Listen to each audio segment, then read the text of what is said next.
ഈശോ മിശിഹായ്ക്ക് സ്തുതിയായിരിക്കട്ടെ. ഞാൻ മാണിപ്പറമ്പിലച്ചൻ. റൂബ്രിക്സ് അഥവാ കർമ്മവിധി തക്സയിൽ എഴുതിയിട്ടില്ലെങ്കിൽ റിച്വൽസ് ആൻഡ് റൂബ്രിക്സ് മെത്രാന് തോന്നുംപടി മാറ്റാമോ?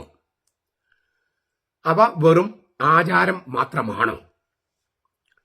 ലത്തീൻ സഭയിൽ മെത്രാന്മാർക്ക് ഇല്ലാത്ത എന്താണ് സീറോ മലബാർ സഭയിലെ മെത്രാന്മാർക്കുള്ളത്? എന്നോട് ചില ചോദ്യങ്ങൾ ചോദിച്ച ആ ചോദ്യത്തിന്റെ ഒരു രത്നച്ചുരുക്കാണ് ഞാനിപ്പോൾ അവതരിപ്പിച്ചത്.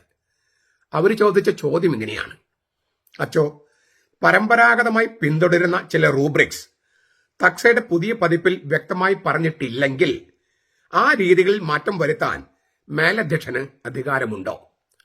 വിശേഷിച്ചും ആരാധനാക്രമ നിയമങ്ങളിൽ വ്യക്തമായി എഴുതാത്ത ഒരു റൂബ്രിക്സ്, എന്നാൽ സജീവമായ ആരാധനാക്രമ പാരമ്പര്യത്തിന്റെ ഭാഗമായിട്ടുള്ള റൂബ്രിക്സ്, അത് മാറ്റം വരുത്താൻ മെത്രാന് അധികാരമുണ്ടോ? ലത്തീൻ സഭയിലെ മെത്രാന്മാർ എന്തുകൊണ്ടാണ് പ്രാദേശിക വികാരങ്ങൾ എന്നെല്ലാം പറഞ്ഞ് ഓരോ രൂപതയിലും ഓരോ തരത്തില് ഈ റൂബ്രിക്സ് അവതരിപ്പിക്കാത്തത്?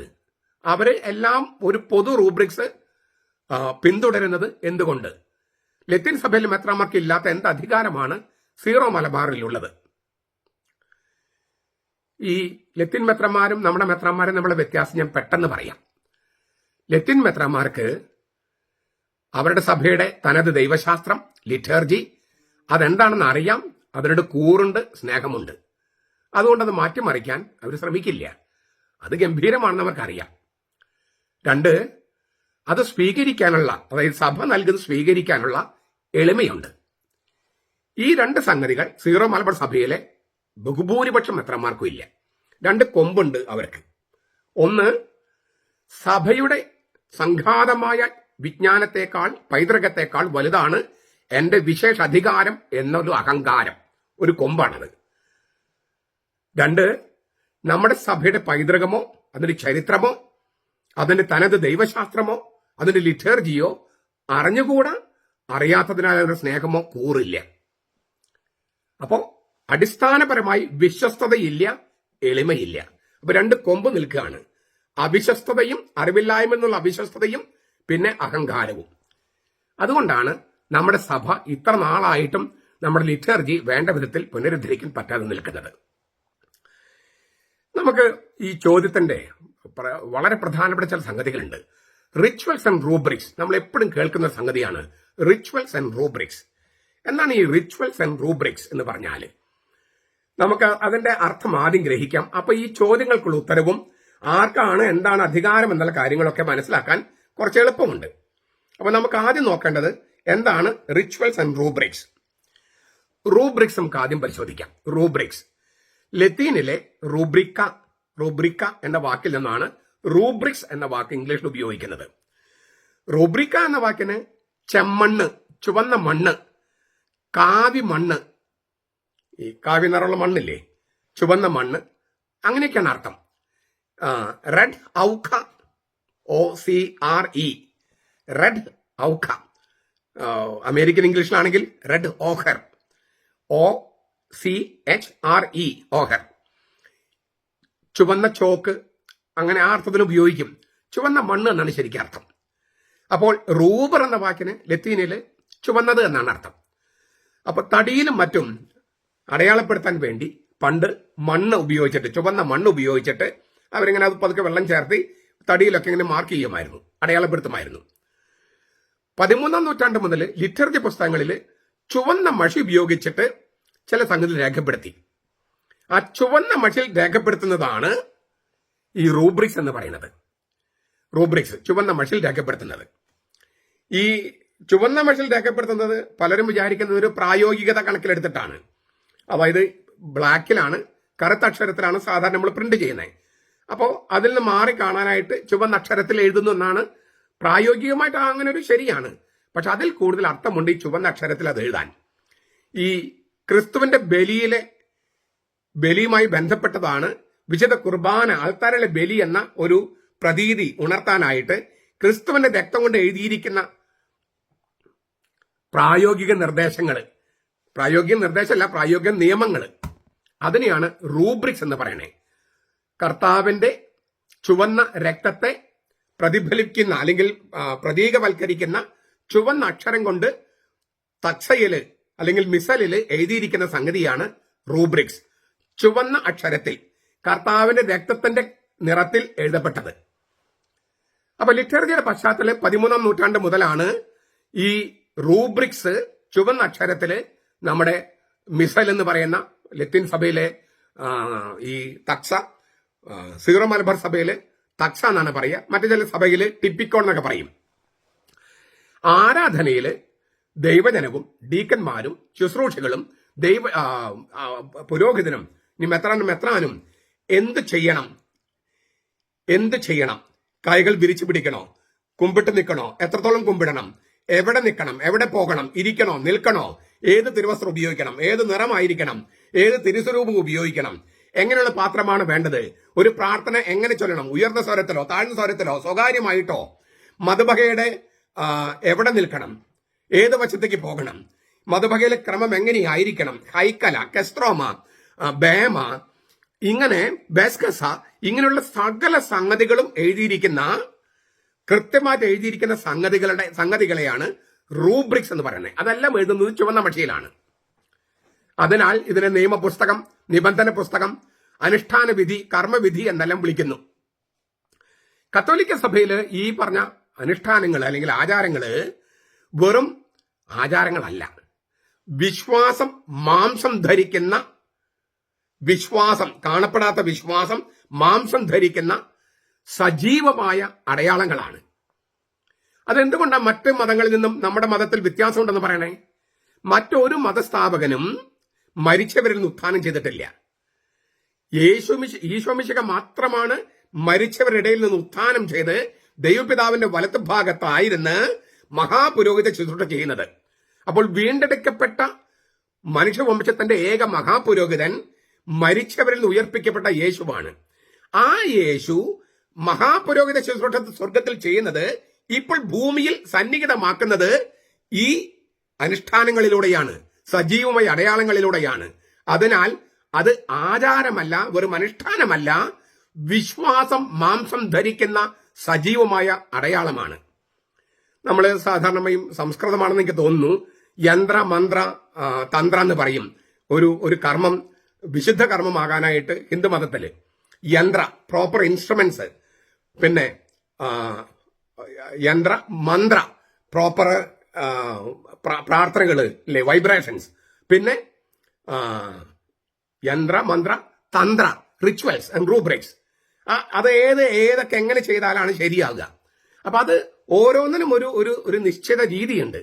അപ്പോൾ അത് മറ്റ് മതങ്ങളിൽ ഉണ്ടെങ്കിൽ നമ്മുടെ മതത്തിൽ അത് കൂടുതൽ ശക്തമായിട്ടുണ്ട്. കാരണം ഞാൻ ആവർത്തിക്കുന്നു, മരിച്ചവരുടെ ഇടയിൽ നിന്ന് ഉയർത്തെഴുന്നേറ്റ ഒരേ ഒരു വ്യക്തി ഈശോമിശിഹയാണ്. ഇന്നും ജീവിക്കുന്ന ഒരേ ദൈവമുണ്ടെങ്കിൽ അവൻ ഈശോമിശിഹയാണ്. അക്കാരണത്താൽ തന്നെ നമ്മുടേത് വെറും ഒരു ആചാരമോ അനുഷ്ഠാനമോ അല്ല. ദൈവത്തിന്റെ പരിശുദ്ധ റൂഹായുടെ ശക്തിയാൽ ഈശോമിശിഹ മഹാപുരോഹിതനായിരിക്കുന്ന ഈശോമിശിഹ അവന്റെ മഹാപുരോഹിത പ്രവൃത്തി ഇന്ന് ഇവിടെ നമുക്ക് വേണ്ടി സന്നിഹിതമാക്കുകയാണ്. അതുകൊണ്ട് തന്നെ ഈ കർമ്മവിധിയാണിത്, ആരാധനാക്രമ കർമ്മവിധിയാണ്. അപ്പൊ റൂബ്രിക്സ് നിങ്ങൾക്ക് മനസ്സിലായല്ലോ ഏകദേശം. ചുവന്ന അക്ഷരത്തിൽ എന്ത് ചെയ്യണം, പുരോഹിതൻ എന്ത് ചെയ്യണം, ഡീക്കൻ എന്ത് ചെയ്യണം, മെത്രാൻ എന്ത് ചെയ്യണം, ദൈവജൻ എന്ത് ചെയ്യണം, ആ വക കാര്യങ്ങൾ എഴുതിയിരിക്കുന്ന, അതിൽ മാറ്റം വരുത്താൻ പാടില്ല.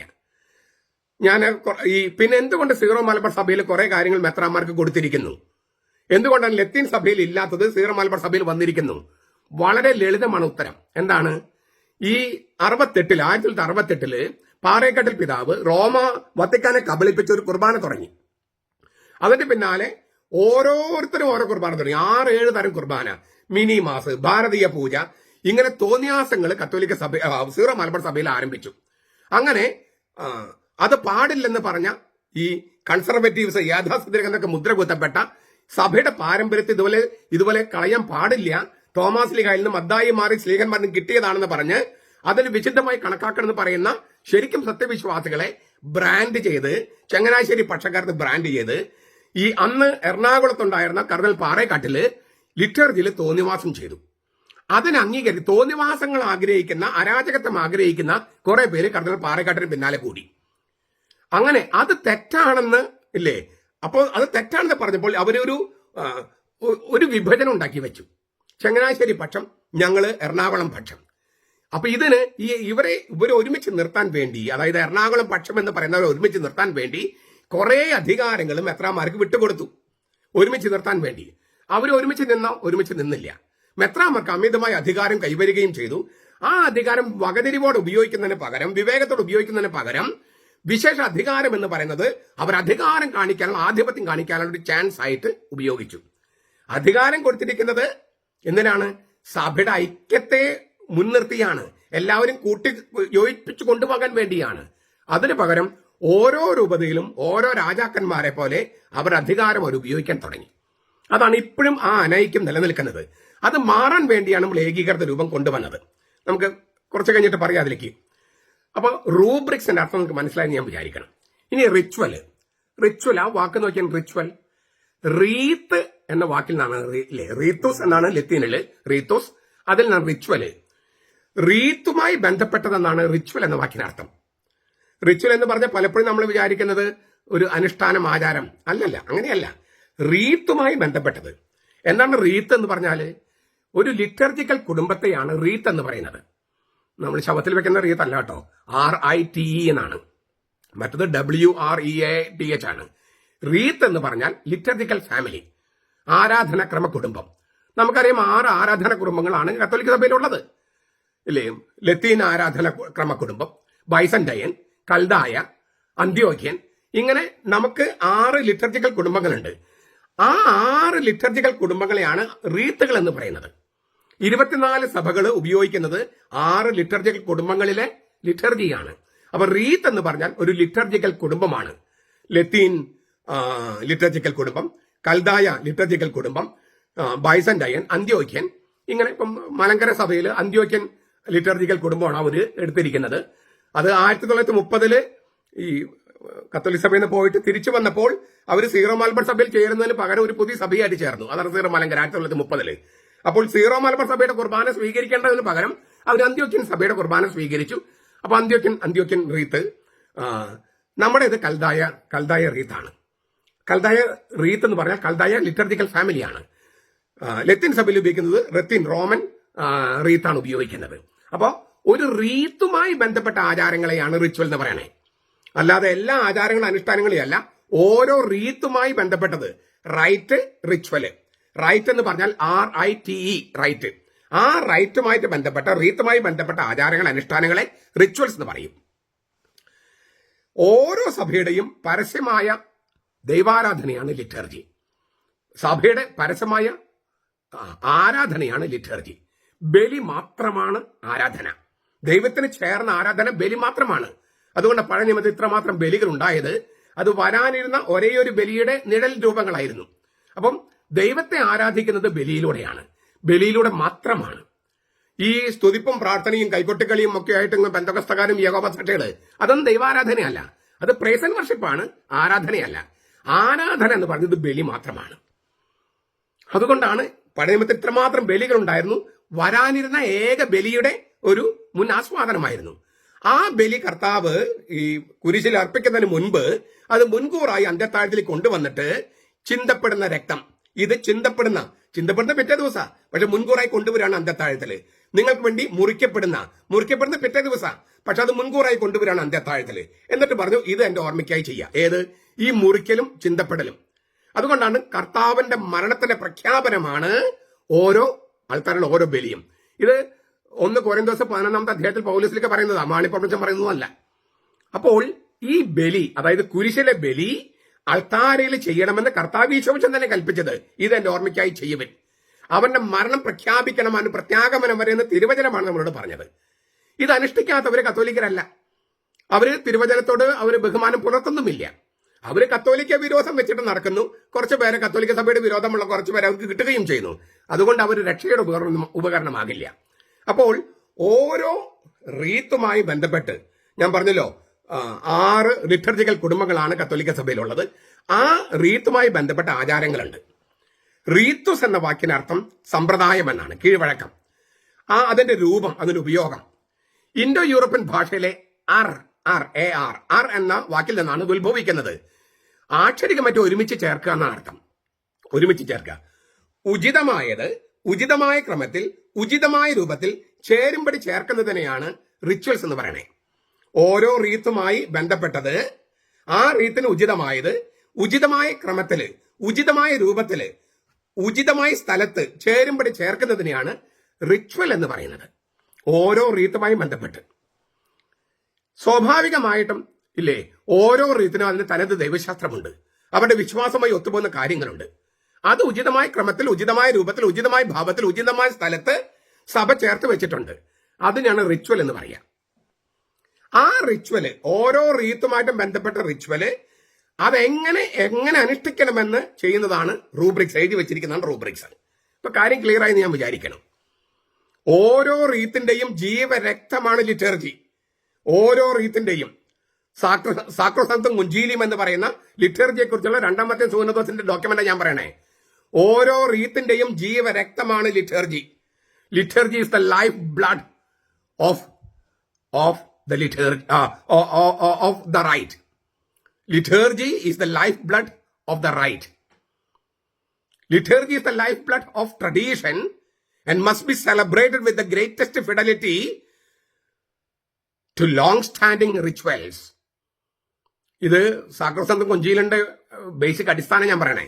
Liturgy is the lifeblood of tradition and must be celebrated with the greatest fidelity to long-standing rituals. കാലാകാലങ്ങളായി നിലനിൽക്കുന്ന ആചാരങ്ങളോട് അങ്ങേയറ്റം വിശ്വസ്ത പുലർത്തിക്കൊണ്ട് ആഘോഷിക്കേണ്ടതാണ്. ഈ പാരമ്പര്യത്തിന്റെ ജീവരക്തമാണ് ലിറ്റർജി. അതങ്ങനെ ആഘോഷിക്കേണ്ടതാണ്. ഈ ജീവരക്തം ഊറ്റിക്കളഞ്ഞ് ദിവസവും ഡയാലിസിസ് നടത്തി സഭയെ ഒരു ഹോസ്പിറ്റൽ പോലെ ആക്കുന്ന, രോഗാവസ്ഥയിലേക്ക് തള്ളിവിടുന്ന ഒരു സംവിധാനമാണ് ഇപ്പോ ഈ രൂപത അധ്യക്ഷന്മാർ പലരും ചെയ്യണേ. ജീവരക്തം ഊറ്റിക്കളഞ്ഞിട്ട് ഏതോ വേറെ രക്തം ഇങ്ങനെ കെട്ടി ഡയാലിസിസ് നടത്തുകയാണ്. എത്ര നാൾ ജീവിക്കും അത് ഇങ്ങനെ ഡയാലിസിസ് നടത്തിയിട്ട്? ശരിക്കും ജീവരക്തം ഉള്ളപ്പോൾ ഉണ്ടായിട്ടാ പറയണേ. അപ്പോൾ സ്വാഭാവികമായിട്ടും ഈ പറഞ്ഞ റിച്വൽസ് എന്ന് പറയുന്നത് റീത്തുമായി ബന്ധപ്പെട്ട്, ഓരോ റീത്തുമായി ബന്ധപ്പെട്ടതാണ്. അതിന്റെ ആചാരങ്ങൾ, അത് ചെയ്യേണ്ടത് എങ്ങനെയെന്ന് കൃത്യമായിട്ട് ചുവന്ന അക്ഷരത്തിൽ എഴുതിയിരിക്കുന്നതാണ് റൂബ്രിക്സ്. 7 കൂദാശകളിലൂടെ വിശ്വാസികൾ പരിപോഷിപ്പിക്കപ്പെടുകയാണ് അദൃശ്യമായ വരപ്രസാദം കൊണ്ട്, അതായത് ദൈവിക ജീവൻ കൊണ്ട്. ആ വരപ്രസാദത്തിന്റെ ദൃശ്യമായ അടയാളം ഓരോ റീത്തും ആചരിക്കുന്ന വിധം.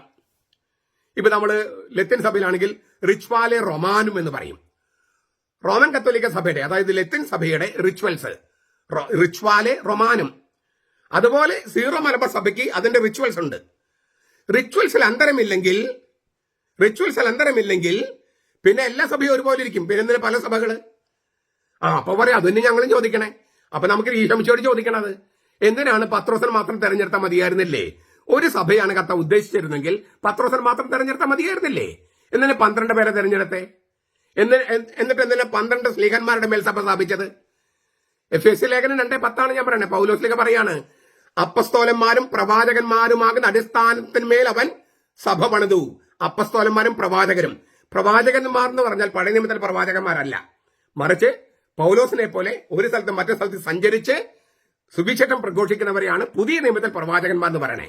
അപ്പോൾ അപ്പസ്തോലന്മാരും പൗലോസിനെ പോലുള്ള പ്രവാചകന്മാരുടെ മേലാണ് സഭ സ്ഥാപിച്ചത്.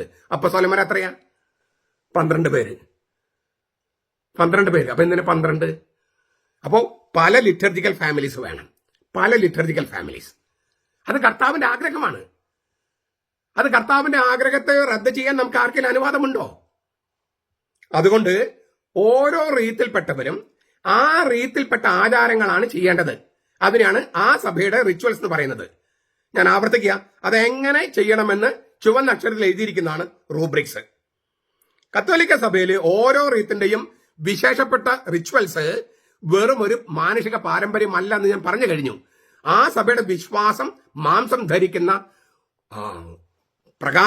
അത് മാംസം ധരിച്ച് പ്രകാശിപ്പിക്കപ്പെടുന്ന, മറ്റുള്ള മുമ്പിൽ പ്രകാശിപ്പിക്കപ്പെടുന്ന രീതിയാണത്. ഓരോ സഭയ്ക്കും പ്രത്യേകമായിട്ടുള്ള റിച്വൽസ് ഉണ്ട്. അത് അനുഷ്ഠിക്കുന്നതിലൂടെയാണ് ആ സഭ സ്ഥാപിച്ച അപ്പസ്തോലനുമായി കൂട്ടായ്മ ഉണ്ടാകുന്നതും ആ അപ്പസ്തോലനെ നിയമിച്ച ഈശോയുമായി സംസർഗം ഉണ്ടാകുന്നതും. അത് വേണമെന്ന് ഈശോ നിശ്ചയിച്ചത് കൊണ്ടാണ്. അവൻ ആ അപ്പസ്തോലനെ നിയമിച്ചത് കൊണ്ടും ആ അപ്പസ്തോലനെ അയച്ചത് കൊണ്ടുമാണ്. മാത്രമല്ല ആ സഭയുടെ ആ റീത്തിന്റെ ഐക്യം സൃഷ്ടിക്കുന്നതിൽ ഏറ്റവും നിർണായകമാണ് ആ സഭ, ആ ആരാധന കുടുംബം പിന്തുടരുന്ന റിച്വൽസ്. ആ റിച്വൽസ് ഇല്ലെങ്കിൽ പിന്നെ റീത്തില്ല, ലിറ്റർജിക്കൽ കുടുംബമില്ല, സഭയില്ല. അപ്പോ സീറോ മലബാർ സഭയുടെ റിച്വൽസ് ആഘോഷിക്കുന്നില്ലെങ്കിൽ, ആചരിക്കുന്നില്ലെങ്കിൽ, വിശ്വസ്തതാപൂർവ്വം ആഘോഷിക്കുന്നില്ലെങ്കിൽ ആ സഭയുടെ അസ്തിത്വം തന്നെ ഇല്ലാണ്ടാവും. ഇപ്പൊ നമ്മൾ ഈ വിദേശത്തൊക്കെ രൂപത സ്ഥാപിക്കണം, നമുക്ക് സ്വന്തമായിട്ട് രൂപത വേണം, പള്ളി വേണം എന്നൊക്കെ പറയുമ്പോൾ അവർ ചോദിക്കുന്ന ചോദ്യങ്ങൾ എന്താണ്? ഞങ്ങളിൽ നിന്ന് അന്തരമായിട്ട് നിങ്ങൾക്ക് എന്തുണ്ട്? ഈ ഞങ്ങളുടെ ആചാരങ്ങളാണ് നിങ്ങൾ ചെയ്യുന്നതെങ്കിൽ എന്തിനാണ് നിങ്ങൾക്ക് വേറെ മെത്രാമാർ, എന്തിനാണ് രൂപത? അപ്പോൾ നമ്മുടേത് സീറോ മലബാർ സഭയുടേത് വേറിട്ട ആചാരങ്ങളാണ്. ഒരേ വിശ്വാസം, ഒരേ കൂതാശയമാണെങ്കിലും വേറിട്ട ദൈവശാസ്ത്രവും വേറിട്ട ആധ്യാത്മികതയും വേറിട്ട ലിറ്റർജിക്കൽ പാരമ്പര്യങ്ങളുമാണ്. അത് ഒട്ടും നഷ്ടപ്പെടാതെ സൂക്ഷിക്കണമെന്നത് കത്തോലിക്ക സഭയുടെ വലിയ താല്പര്യമാണ്. കാരണം ഈ അദ്ദായിമാരെ സ്ലീഹന്മാരുടെ പേരിലുള്ള കുർബാനയോളം പൗരാണികതയുള്ള ഒരു ലിറ്റർജി കത്തോലിക്ക സഭയിൽ ഇല്ല. പക്ഷെ ഏറ്റവും കൂടുതൽ വികലമാക്കപ്പെട്ടത് ഇത് തന്നെയാണ്. അത് കൽദായ നാട്ടിലാണെങ്കിലും നമ്മുടെ നാട്ടിലാണെങ്കിലും. ഇനി ചോദ്യത്തിലേക്ക് വരാം. ഇപ്പൊ നിങ്ങൾക്ക് റിച്വൽസും റൂബ്രിക്സും നമ്മളുടെ അന്തരം മനസ്സിലായി, അതിന്റെ പ്രാധാന്യം മനസ്സിലായി. ചോദ്യം നമ്മൾ ഒന്നുകൂടി ആവർത്തിക്കുക. എന്നോട് ചോദിച്ച ചോദ്യം, പരമ്പരാഗതമായി പിന്തുടരുന്ന ചില റൂബ്രിക്സ് തച്ചയുടെ പുതിയ പതിപ്പിൽ വ്യക്തമായി പറഞ്ഞിട്ടില്ലെങ്കിൽ ആ രീതിയിൽ മാറ്റം വരുത്താൻ മേലധ്യക്ഷ അധികാരമുണ്ടോ? വിശേഷിച്ചും സജീവമായ ആരാധനക്രമ പാരമ്പര്യത്തിന്റെ ഭാഗമായിട്ടുള്ള ആചാരങ്ങൾ, റൂബ്രിക്സ്, അത് മാറ്റാൻ മേലധ്യക്ഷ അധികാരമുണ്ടോ? അധികാരമില്ല. വിശേഷ അധികാരം എന്ന് പറഞ്ഞത് ഈ സഭയിൽ സജീവമായ ആരാധനക്രമ പാരമ്പര്യത്തെ മാറ്റാനുള്ള അധികാരമല്ല. സീറോ മലബാർ സഭയിലെ ചില അതിരൂപതകളെ സാഹചര്യം മൂലമാണ് ഈ ചോദ്യം എന്നോട് ഉന്നയിച്ചതെന്ന് നിങ്ങൾക്കിപ്പോൾ ഇതിനകം മനസ്സിലായി കാണും. പൗരസ്ത്യ കാനോൻ നിയമം നിങ്ങൾക്ക് 27 മുതൽ 41 വരെ വായിക്കാം. പൗരസ്ത്യ സഭയിലെ അംഗങ്ങൾ എവിടെയായിരുന്നാലും ആ സഭയുടെ റീത്ത് നിശ്ചയിച്ചിരിക്കുന്ന റിച്വൽസ് ആണ് ആചരിക്കേണ്ടത്. ഓരോ സഭയുടെയും വിശേഷിച്ചുള്ള വിശുദ്ധ പാരമ്പര്യം, ആധ്യാത്മിക ലിറ്റർജി, അതനുസരിച്ച് വേണം എവിടെയാണെങ്കിലും ചെയ്യേണ്ടത്. ഏത് പ്രവാസി സ്ഥലത്താണെങ്കിലും അങ്ങനെ തന്നെയാണ്. അതിനാൽ അംഗീകരിച്ച തക്സിയിൽ അവ്യക്തതയോ അംഗീകരിക്കപ്പെട്ട തക്ത നിശബ്ദത പാലിക്കുകയോ ചെയ്യുന്ന സന്ദർഭങ്ങൾ ഉണ്ടെങ്കിൽ പൗരസ്ത്യ സഭയുടെ നിലപാട് ഇതാണ്: ആ ലിറ്റർജിക്കൽ പാരമ്പര്യം, ആ സഭയുടെ ലിറ്റർജിക്കൽ പാരമ്പര്യം പിന്തുടരണം. അതിന് ഇംഗ്ലീഷിൽ പറയുന്ന വാക്ക് എങ്ങനെയാണ്? The parent liturgical tradition of the church. ആ സഭയുടെ പാരന്റ്, അല്ലേ, അപ്പനായിരിക്കുന്ന, അതിന്റെ ഉത്ഭവമായിരിക്കുന്ന ലിറ്റർജിക്കൽ പാരമ്പര്യം എന്താണോ അത് തുടരണം. അപ്പോ ഒരു സ്ഥലത്ത് തക്സയിൽ നിശബ്ദതയുണ്ട് അല്ലെങ്കിൽ എഴുതിയിട്ടില്ല എന്ന് കരുതിയിട്ട് ആ സഭയുടെ പാരന്റ് ലിറ്റർജിക്കൽ ട്രഡീഷൻ ലംഘിക്കാൻ ഒരു മെത്രാനും അധികാരമില്ല. കാരണം ലിറ്റർജിയുടെ താഴെയാണ് മെത്രാൻ, ലിറ്റർജിയുടെ മുകളിലല്ല. ലിറ്റർജിയുടെ അധ്യക്ഷൻ മെത്രാൻ എന്നൊക്കെ പറയും. അത് ലിറ്റർജി സംരക്ഷിക്കാൻ വേണ്ടിയാണ്, മാറ്റിമറിക്കാൻ വേണ്ടിയല്ല. ഒരു വിശേഷ അധികാരം നൽകപ്പെടുന്നത് ലിറ്റർജിയുടെ നല്ല പാരന്റ് ലിറ്ററിക്കൽ ട്രഡീഷൻസ് സംരക്ഷിക്കാൻ വേണ്ടിയാണ്, നശിപ്പിക്കാൻ വേണ്ടിയല്ല. അങ്ങനെയുള്ള സന്ദർഭങ്ങളിൽ, അതായത് ഒരു തക്സയിൽ ഒരു കാര്യം എഴുതാൻ വിട്ടുപോയി, ഒരു സാങ്കേതികത്വമാണ് ശരിക്കും പറഞ്ഞാൽ. അതാ ലിറ്റർജിയുടെ ടെക്സ്റ്റ് തയ്യാറാക്കിയ ലിറ്റർജിക്കൽ കമ്മീഷന് ഒരു നോട്ടപ്പെശക്, ഒരു ഹ്യൂമൻ എറർ. അങ്ങനെയുള്ള സന്ദർഭങ്ങളിൽ മെത്രാമാരെ നയിക്കേണ്ട പ്രമാണം എന്താണ്? ഈ കാനോൻ 27 ആണെനിക്ക് തോന്നുന്നു. Tradition is the best interpreter of the law. Tradition is the best interpreter of the law. The traditional way a rite has been celebrated serves as the guiding norm. മെത്രാന്മാരെ നയിക്കേണ്ട നിയമം എന്ന് പറയുന്നത് ഒരു സഭയിൽ എങ്ങനെയാണോ റിച്വല് ഇതുവരെ അനുഷ്ഠിക്കപ്പെട്ടത് അതാണ്. The traditional way a rite has been celebrated serves as the guiding norm. Cannon നിയമത്തിന് രൂപം കൊടുത്തപ്പോഴും ഇതേ നിലപാടാണ് കത്തോലിക്ക സഭ സ്വീകരിച്ചത്. കാനോൻ നിയമം എന്തുണ്ടായത്? ലത്തീൻ സഭയിലാണെങ്കിൽ 1917 എന്റെ ഓർമ്മ. ആദ്യത്തെ പുതുക്കിയത് 1983. സീറോ മലബാർ സഭയ്ക്ക് എപ്പോഴാണ് കാനോൻ ഉണ്ടായത്? 90-ലാണ് അല്ലെ? 90-ലാണ്ടല്ലേ? അപ്പൊ അതിനു മുമ്പ് സഭയിൽ നിയമം ഉണ്ടായിരുന്നില്ലേ? ഉണ്ടായിരുന്നു. എന്തായിരുന്നു നിയമം? പാരമ്പര്യം, വിശുദ്ധ പാരമ്പര്യം. വിശുദ്ധ പാരമ്പര്യമാണ് നിയമം. സഭയിലെ നിയമവാഴ്ച ഉണ്ടായിരുന്നത് കാനോൻ നിയമം ഉണ്ടായിരുന്നത് കൊണ്ടല്ല, വിശുദ്ധ പാരമ്പര്യം ഉണ്ടായിരുന്നത് കൊണ്ടാണ്. വിശുദ്ധ പാരമ്പര്യത്തിൽ നിന്നാണ് നിയമം ഉണ്ടായത്.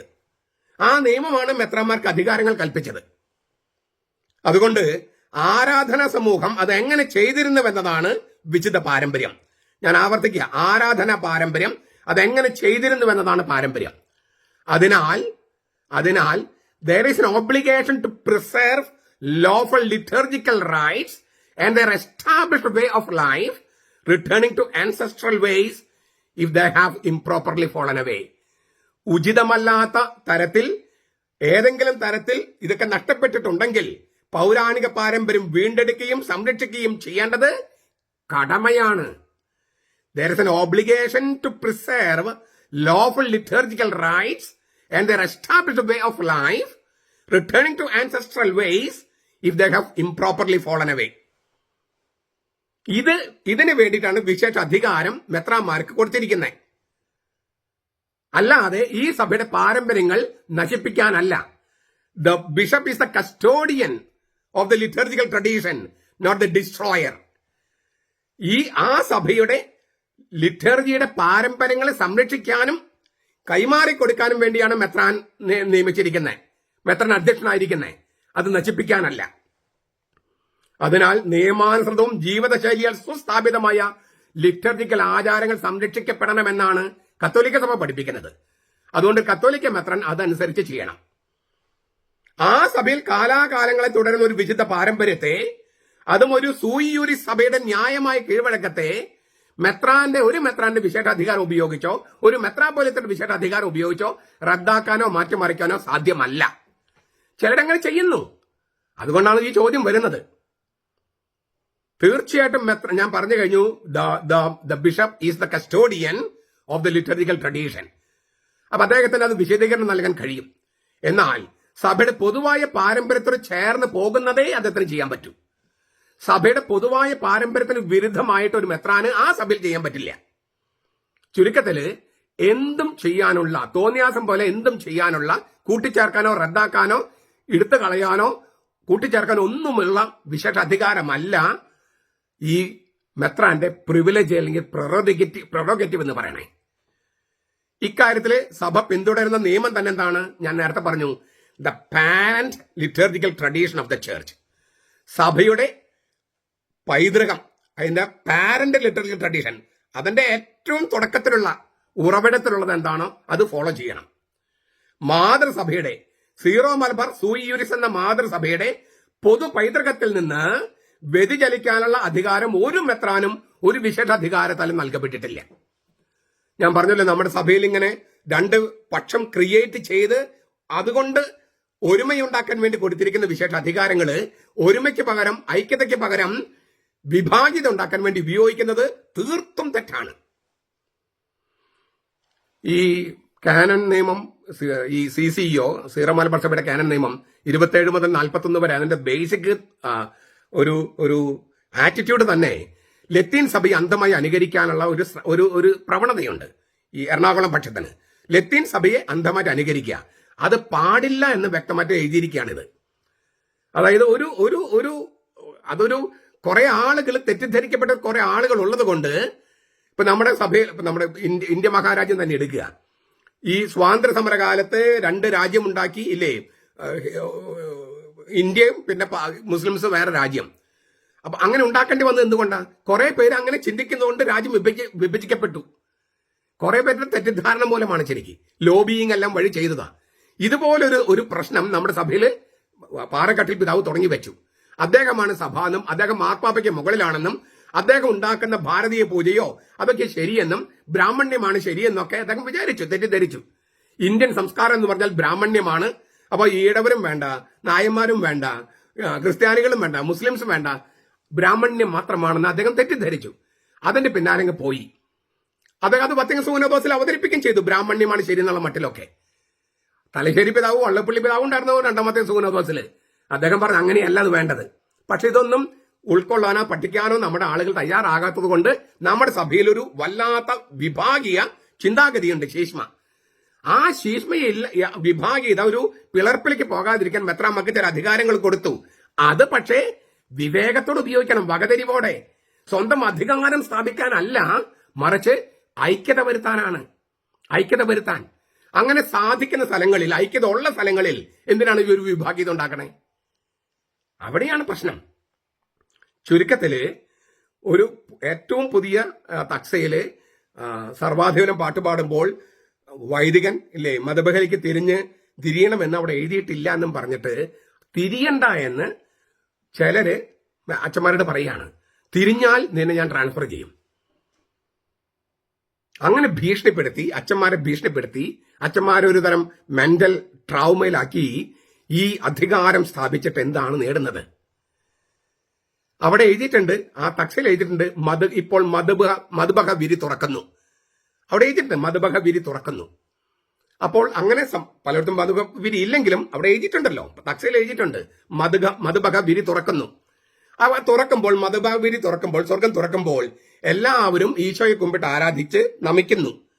അപ്പോൾ ഒരാൾ മാത്രം അവിടെ നമിക്കാതെ ഇങ്ങോട്ട് തിരിഞ്ഞു നിന്ന് നിങ്ങൾക്ക് നമിക്കുന്നുണ്ടോ നോക്കട്ടെ എന്നുള്ള മട്ടിൽ നിന്നാൽ അവൻ ഈശോയെ നമിക്കുന്നതാണോ, ഈശോയെ ആരാധിക്കുകയാണോ, ദൈവത്തെ ആരാധിക്കുകയാണോ? കോമൺ സെൻസ് നമ്മുടെ സംഗതിയില്ലേ, കോമൺ സെൻസ്, സാമാന്യബോധം. ഇംഗ്ലീഷിൽ വേറെ ചൊല്ല് പറയും, common sense is not very common. ഈ സാമാന്യബോധം എല്ലാവർക്കും ഇല്ല, കോമൺ സെൻസ് എല്ലാവർക്കും ഇല്ല. കോമൺ സെൻസ് ഇല്ലാത്ത നേതൃത്വം വന്നാൽ ഇത് തന്നെ പ്രശ്നം. കോമൺ സെൻസ് ഉള്ള അച്ഛന്മാരെ പോലും വഴിതെറ്റിക്കുകയാണ്. അപ്പൊ ഈ സാങ്കേതികത്വം പറഞ്ഞിട്ട്, അതായത് ആ സമയത്ത് ബലിപീഠത്തിലേക്ക് തിരിയാൻ, മതബലിക്ക് തിരിയാൻ അവിടെ എഴുതിയിട്ടില്ല എന്ന ന്യായം പറഞ്ഞ് വൈദികർ ദൈവത്തിങ്കിലേക്ക് തിരിയരുത്, ഈശോയിലേക്ക് തിരിയരുത്, തിരിഞ്ഞാൽ നിങ്ങളെ ഞാൻ ശിക്ഷിക്കുമെന്ന് ഒരു മേലധ്യക്ഷൻ പറഞ്ഞാൽ അദ്ദേഹം കത്തോലിക്കനാണോ? അദ്ദേഹത്തിന് ദൈവത്തിൽ വിശ്വാസമുണ്ടോ? ഈശോയോട് അദ്ദേഹത്തിന് കൂറുണ്ടോ? ഈ സഭയെ സ്നേഹിക്കുന്നുണ്ടോ? ഒരു അധികാരസ്ഥാനത്ത് വന്നു ഒറ്റ കാരണം കൊണ്ട് ഇതുപോലെ മനുഷ്യരെ പീഡിപ്പിക്കാമോ? അപ്പൊ ഇവിടെ ഒരു ദുരുദ്ദേശമുണ്ട്. എന്താണ് ദുരുദ്ദേശം? കർത്താവിങ്കിലേക്ക് ഈ ലോകത്തെ ജനങ്ങൾ മുഴുവൻ തിരിക്കുക എന്നതാണ് സഭയുടെ നിലനിൽപ്പിന്റെ ലക്ഷ്യം തന്നെ. ആ ലക്ഷ്യം നിറവേറ്റാനാണ് മെത്രാൻ. അതിന് വിരുദ്ധമായ ഒരു ആചാരം, അതായത് ദൈവത്തെങ്കിലേക്ക് തിരിയുക ലോകത്തെ മുഴുവൻ, അത് കവതാശികമായിട്ട് കുർബാനയില് അല്ലാതെയും തിരിക്കണം. അങ്ങനെയാണ് സുവിശേഷ പ്രഘോഷണം. അപ്പൊ എല്ലാവരെയും ദൈവത്തിന്റെ ആൾക്കാരും ഈ ബലിപീഠത്തിന് ചുറ്റും കൊണ്ടുവന്നിട്ട് ദൈവത്തെങ്കിലേക്ക് തിരിക്കുക എന്നൊരു ഒറ്റ ലക്ഷ്യത്തിനാണ് സഭ നിലനിൽക്കുന്നത് തന്നെ. ആ സഭ നിലനിൽക്കുന്നത് അതിനു വേണ്ടിയാണ്, അതിന്റെ നേതാക്കന്മാർ അതിനു വേണ്ടിയാണ്.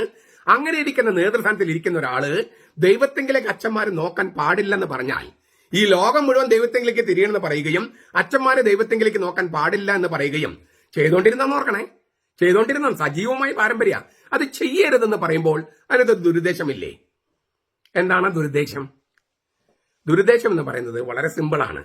അതായത് ഈ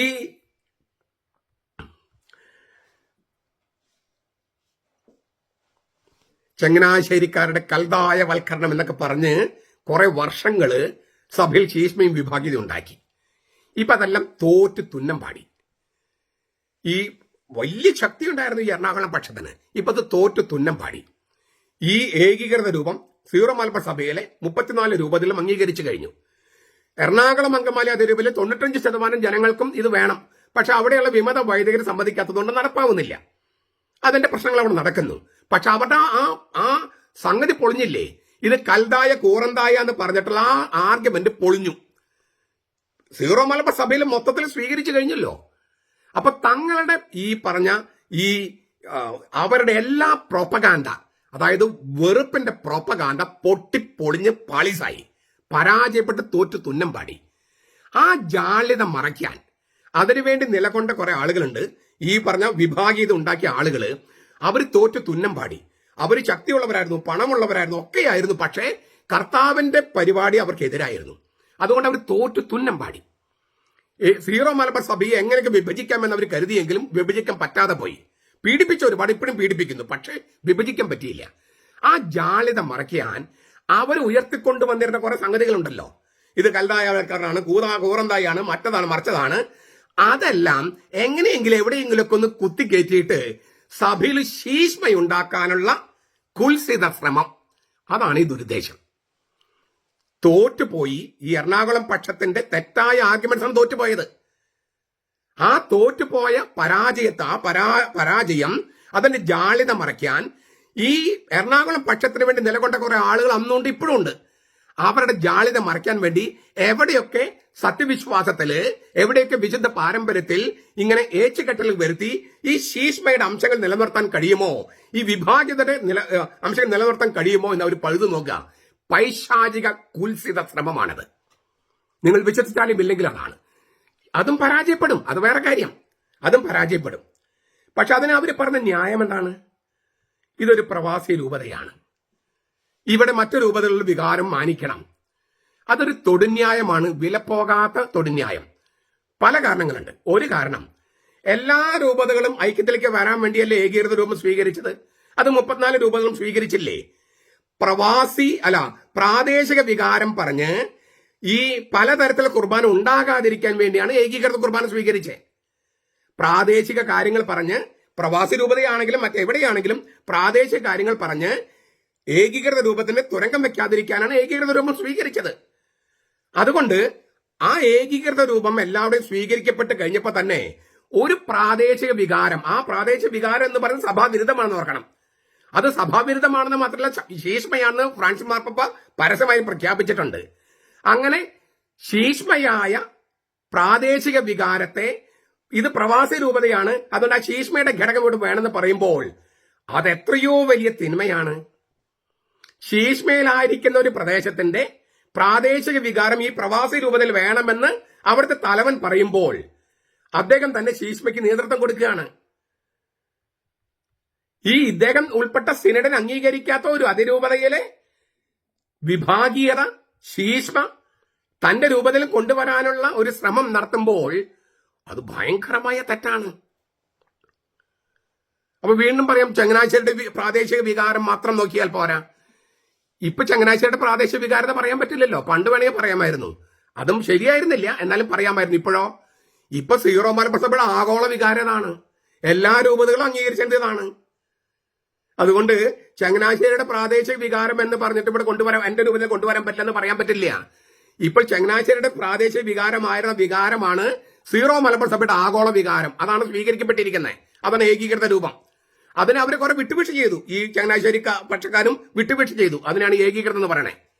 അവിടെ മുഴുവൻ സമയവും ദൈവോന്മുഖമായിട്ട് ചൊല്ലിയിരുന്നേ. സഭയിൽ ഐക്യമുണ്ടാകട്ടെ എന്ന് കരുതിയിട്ട് ഈ ചങ്ങനാശ്ശേരി പക്ഷം എന്ന് പറയാം, ഒരു പക്ഷമില്ലെങ്കിലും ആ സഭയുടെ പക്ഷക്കാർ വിട്ടുവീഴ്ച ചെയ്തു. ആ വിട്ടുവീഴ്ച ചെയ്തതിനെ ഏകീകൃതം എന്ന് പറഞ്ഞേ, അതാണ് ശരിക്കുള്ള സമവായം. അങ്ങനെ വിട്ടുവീഴ്ച ചെയ്തത് എന്തിനാണ്? എല്ലാവരും സ്വീകരിക്കാൻ വേണ്ടി. അങ്ങനെ ആഗോള സഭ, അതായത് സീറോ മലബാർ സഭ എന്ന ആഗോള സഭ ഇത് സ്വീകരിച്ചു കഴിഞ്ഞപ്പോൾ പിന്നെ ചങ്ങനാശ്ശേരി പക്ഷത്തിന് പ്രാദേശിക വികാരം എന്ന് പറയാൻ പറ്റില്ല. ഇപ്പോൾ ഒരൊറ്റ പക്ഷേ ഉള്ളൂ, സീറോ മലബാർ പക്ഷം. അതിനെതിരെ നിൽക്കുന്ന ഒരു സംഗതിയുണ്ട്, അത് ഏകം സ്വതന്ത്ര സഭയുടെ ശീഷ്മക്കാരുടെ പക്ഷം. അത് കത്തോലിക്ക സഭയിൽ വേണ്ടല്ലോ, സീറോ മലബാർ സഭയിൽ വേണ്ടല്ലോ. അതുകൊണ്ട് ശീഷ്മക്കാരുടെ വിഭാഗീയതയുള്ളവരുടെ ഏകം സ്വതന്ത്ര സഭ എന്ന് പറഞ്ഞ് നടക്കുന്നവരുടെ വികാരം മാനിക്കണമെന്ന് ഏതെങ്കിലും പ്രവാസി സ്ഥലത്ത് മെത്രാനോ അധ്യക്ഷനൊക്കെ പറഞ്ഞാൽ അത് ശീഷ്മയെ പരസ്യമായി അംഗീകരിക്കാൻ തുല്യമാകും. അതുകൊണ്ട് തന്നെ ജനങ്ങൾ അതിനെ എതിർക്കും. കാരണം ഞാൻ എപ്പോഴും പറയുന്ന ഒരു സംഗതിയുണ്ട്, നമ്മുടെ എന്റെ വാതിൽ എപ്പോഴും തുറന്നു കിടക്കുന്നു എന്ന് പറഞ്ഞിട്ടൊരു പുസ്തകമുണ്ട്. ഫ്രാൻസിസ് മാർപ്പാപ്പയുമായുള്ള ആദ്യത്തെ ഇന്റർവ്യൂ ആണ്. വത്തിക്കാനിൽ അന്നത്തെ അന്തോണിയസ് പതാര എന്ന് പറഞ്ഞ അന്ന് വത്തിക്കാനിലെ ഏറ്റവും വലിയ ഒഫീഷ്യൽ ഒരാളാണ്. അദ്ദേഹമാണ് ഇന്റർവ്യൂ നടത്തിയത്. ഞാനത് മലയാളത്തിൽ തർജ്ജമ ചെയ്തിട്ടുണ്ട്. അതിനകത്ത് അദ്ദേഹം പറയുന്നുണ്ട്, മാർപ്പാപ്പ പറയുന്നുണ്ട്, ദൈവജനത്തിന്റെ വിശ്വാസത്തിന് ഒരു അപ്രമാദിത്വമുണ്ട്. ആ അപ്രമാദിത്വത്തിലാണ് മാർപ്പാപ്പ പങ്കുപറ്റുന്നത്. സഭയിലെ ദൈവജനത്തിന്റെ വിശ്വാസത്തിന് ഒരു അപ്രമാദിത്വമുണ്ട്. ആ അപ്രമാദിത്വത്തിലാണ് മാർപ്പാപ്പ പങ്കുപറ്റുന്നത്. എത്രയോ ദൈവശാസ്ത്രജ്ഞന്മാർ വന്നു, എന്തെല്ലാം തോന്നിയാസങ്ങൾ പഠിപ്പിച്ചു, അത് വല്ലതും വിജയിച്ചോ? ഇല്ലല്ലോ. എത്രയോ ലിറ്റർജിസ്റ്റുകൾ തെറ്റായ കാര്യങ്ങൾ പഠിപ്പിച്ചു, ഊട്ടുപുരയാണ്, മറ്റതാണ്, മറിച്ചതാണ്, അത് വല്ലതും നടന്നോ? ഇല്ല. സഭയിലെ ദൈവജനത്തിന്റെ വിശ്വാസത്തിന് ഒരു അപ്രമാദിത്വമുണ്ട്. ആ അപ്രമാദിത്വത്തിന് ആണ് മാർപ്പാപ്പ പോലും പങ്കുപറ്റുന്നത്. അതുകൊണ്ട് ഈ സത്യവിശ്വാസമുള്ള ദൈവജനം ഇത്തരം ശീഷ്മകളെയും വിഭാഗിതകളെയും ഇല്ലാത്ത അധികാരങ്ങളെയും പിന്നെ ഈ പറഞ്ഞ സഭയുടെ സജീവമായ പാരമ്പര്യത്തെ മാറ്റിമറിക്കൽ ശ്രമങ്ങളെയും തിരിച്ചറിയുകയും അതിന് തടയിടുകയും ചെയ്യും. ഒരു അവസാന കാര്യം കൂടി ചോദിച്ച് ഞാൻ നിർത്തുകയാണ്. എന്തിനാണ് ഈ നേതൃത്വം ദൈവജനത്തെ ശത്രുക്കളാക്കുന്നത്? എന്തിനാണ് ഈ നേതൃത്വം ഒരു വിമത ഗ്രൂപ്പിനെ സൃഷ്ടിക്കുകയാണ് അവർ ഓരോ സ്ഥലത്തും? എന്തിനാണ് ഈ വിമത ഗ്രൂപ്പിന് സൃഷ്ടിച്ച് പിന്തുണ കൊടുക്കുന്നത്? ഈ വിഭജനം, ശീഷ്മ എന്തിനാണ് അവർ വളം വെച്ച് അവരെ സൃഷ്ടിക്കുന്നത് എന്തിനാണ്? എറണാകുളത്ത് സൃഷ്ടിച്ചു, പരാജയപ്പെട്ടു. ഇപ്പൊ വേറെ സ്ഥലത്ത് സൃഷ്ടിക്കുന്നത് എന്തിനാണ്? ഞാൻ പറഞ്ഞു കഴിഞ്ഞു. അവര് ഉണ്ടാക്കിയ ഈ 1968 വത്തിക്കാനെ കബളിപ്പിച്ച് ഉണ്ടാക്കിയ ജനാഭിമുഖം എന്ന് പറഞ്ഞ സംഗതി തോറ്റു തുന്നം പാടിയപ്പോൾ അതിന്റെ പരാജയത്തിന്റെ ജാളിത മറയ്ക്കാനായിട്ട് ദൈവത്തോടും ദൈവജനത്തോടും യുദ്ധം ചെയ്യാണ്. വെളിപാട് പുസ്തകത്തിൽ പറഞ്ഞിട്ടില്ലേ 12-ാമത്തെ അധ്യായത്തില് മിഖായേല് അവിടെ യുദ്ധം ചെയ്ത് സാത്താൻ പരാജയപ്പെട്ട് കഴിഞ്ഞപ്പോ ഭൂമിയിൽ സ്ത്രീയുടെ സന്തതികളെ പരീക്ഷിക്കാൻ വേണ്ടി വന്നു എന്ന് പറഞ്ഞതുപോലെ എറണാകുളത്ത് തോറ്റ് തുന്നം പാടി കഴിഞ്ഞപ്പോൾ ഇപ്പോ വേറെ സ്ഥലത്തെ ദൈവജനത്തെ പീഡിപ്പിക്കാൻ വേണ്ടി സാത്താൻ ലൂസിഫർ ഇറങ്ങി വന്നിരിക്കുകയാണ്. ആ ശീഷ്മയെ സജീവമാക്കി നിലനിർത്താനുള്ള കുൽസിത ശ്രമങ്ങളാണ് ഈ നടക്കുന്നത്. വളരെ ഭംഗിയായിട്ട് പോയിരുന്ന അവിടെ സജീവമായിട്ട് നടന്നിരുന്ന സ്ഥലത്താണ് ഈ വിഭാഗീയ പ്രശ്നങ്ങൾ ഉണ്ടാക്കി ശീഷ്മയുണ്ടാക്കി പ്രശ്നമുണ്ടാക്കുന്നത്. എന്ത് നേട്ടം? പിശാചനെ സേവിക്കാമെന്നല്ലാതെ കർത്താവിനെയോ കർത്താവിന്റെ ജനത്തെയോ അതുകൊണ്ട് സേവിക്കാൻ കഴിയില്ല. അതുകൊണ്ട് തന്നെ പിശാചിന് അന്തിമ പരാജയമാണ്, ക്രിസ്തുവിനാണ് അന്തിമ വിജയം. അതുകൊണ്ട് ഈ സജീവമായി വിശ്വാസത്തിന് വേണ്ടി നിലനിൽക്കുന്ന ആളുകളെ വിജയിക്കൂ, അവരെ വിജയിക്കൂ. എന്നെ അനുസരിക്കണം, ഞാനാണ് അധികാരി എന്നൊക്കെ പറഞ്ഞു വന്നാൽ അവരനുസരിക്കില്ല. കാരണം തെറ്റായ കാര്യമാണ് അനുസരിക്കാൻ പറയുന്നത്, അധാർമിക കാര്യമാണ് അനുസരിക്കാൻ പറയുന്നത്, സഭയുടെ വിശ്വാസത്തിനെതിരായ കാര്യമാണ് അനുസരിക്കാൻ പറയുന്നത്. ശീഷ്മ ഉണ്ടാക്കാനാണ് അവർ ആവശ്യപ്പെടുന്നത്. അത് ദൈവജനം ചെയ്യില്ല. സഭാചരിത്രം 2000-ന് മേലെയുള്ള സഭാചരിത്രം ഇങ്ങനെയുള്ള ഈ വേദ വിപരീതത്തിനെതിരെ, പാഷാണ്ഡതകൾക്കെതിരെ, ശീഷ്മകൾക്കെതിരെയുള്ള പോരാട്ടമായിരുന്നു. ഇന്നും അത് തുടരുന്നു, അത് തുടരുക തന്നെ ചെയ്യും. അതുകൊണ്ട് ഇനിയും ഇത്തരം വെറുതെ ഈ ഇത്തരം തോറ്റിട്ടും പാഠം പഠിച്ചില്ല എന്നുള്ള സങ്കടമാണ് കേട്ടോ. ഫറവോയുടെ കഥ പറഞ്ഞ പോലെയാ. എത്രയോ പ്ലേഗുകൾ, ഇങ്ങനെ മഹാമാരികൾ കഴിഞ്ഞിട്ട് മനസ്സിലായില്ലെന്ന് പറയുന്നത് വളരെ സങ്കടമാണ്. മൊത്തം കടലിൽ മുക്കി കളയണോ? അതുകൊണ്ട് ഇപ്പോഴാണ്, ഈ നോമ്പുകാലമാണ് മാനസാന്തരത്തിന്റെ സമയം. പിടിവാശി ഉപേക്ഷിച്ച് ദൈവജനത്തിനെ സേവിക്കുന്ന നേതാക്കന്മാരുണ്ടായാൽ, നമ്മുടെ സഭയുടെ വിശ്വാസത്തെ സ്നേഹിക്കുന്ന, നമ്മുടെ തനത് ദൈവശാസ്ത്രത്തെയും ആചാരങ്ങളെയും സ്നേഹിക്കുന്ന, അതിനോട് കൂറ് പുലർത്തുന്ന നേതൃത്വം ഉണ്ടാകാൻ ഞങ്ങൾ ആഗ്രഹിക്കുന്നു. അങ്ങനെ നിങ്ങളും ഈ നേതൃത്വത്തിലുള്ളവരും ആഗ്രഹിച്ചാൽ നമ്മുടെ സഭയിൽ ഐക്യമുണ്ടാകും, സ്നേഹമുണ്ടാകും. നമ്മുടെ സഭ ലോകത്ത് മുഴുവൻ തിളങ്ങി നിൽക്കുന്ന, വിളങ്ങി നിൽക്കുന്ന രക്ഷയുടെ ഉപകരണമായി തീരും. അങ്ങനെ സംഭവിക്കട്ടെ, അതിനുള്ള എളിമയുണ്ടാകട്ടെ. പറഞ്ഞതിന്റെ പേരിൽ ഇങ്ങനെ കോപം കൊണ്ട് ജ്വലിക്കാതെ എളിമയോടെ സ്വീകരിക്കാൻ തയ്യാറാകണമെന്ന് വിനീതമായി ഞാൻ അപേക്ഷിക്കുകയാണ്. എളിമയോടെ, ഞാൻ താഴ്മയോടെ അപേക്ഷിക്കുകയാണ്. അപ്പോഴാണ് നമ്മുടെ സഭ തിളങ്ങി വിളങ്ങി നിൽക്കുക എന്നുള്ള കാര്യം. നോമ്പുകാലത്തിന്റെ ചൈതന്യം, ഈ മാനസാന്തരം, പശ്ചാത്താപം, അതിലൊന്ന് എളിമപ്പെടുന്നത് തെറ്റല്ല എന്ന് തിരിച്ചറിയാൻ കഴിയട്ടെ എന്ന് അപ്പോൾ തിളങ്ങി നിൽക്കുമെന്നാണ് ഞാൻ ഇന്നലെ മറിയത്തെക്കുറിച്ച് പറഞ്ഞപ്പോൾ പറഞ്ഞത്. അവള് അങ്ങേറ്റം ഉയർത്തപ്പെട്ടവളാണ്, പക്ഷെ അങ്ങേയറ്റം താഴ്ത്തപ്പെട്ടവളുമാണ്. അങ്ങനെയാണ് കർത്താവ് പഠിപ്പിച്ചത്. മരണത്തോളം തന്നെ അനുസരണമുള്ളവനെ താഴ്ത്തിയപ്പോഴാണ് അവൻ എല്ലാത്തിനും ഉപരിയായി ഉയർത്തപ്പെട്ടത്. നമ്മളും അങ്ങനെയാണ്. നിങ്ങളും ഉയർത്തപ്പെട്ടിരിക്കുന്നു, പക്ഷെ അങ്ങേറ്റം താഴ്ത്തപ്പെടാനും തയ്യാറാകണമെന്ന് വിനീതമായിട്ട് വീണ്ടും വീണ്ടും അപേക്ഷിക്കുകയാണ് ദൈവജനത്തിന് വേണ്ടി. നമ്മുടെ കർത്താവ് ഈശോ മിശിഹായുടെ കൃപയും പിതാവായ ദൈവത്തിന്റെ സ്നേഹവും പരിശുദ്ധാത്മാവിന്റെ സഹവാസവും നാം എല്ലാവരോടും കൂടി ഉണ്ടായിരിക്കട്ടെ, ഇപ്പോഴും എപ്പോഴും എന്നേക്കും. ആമേൻ.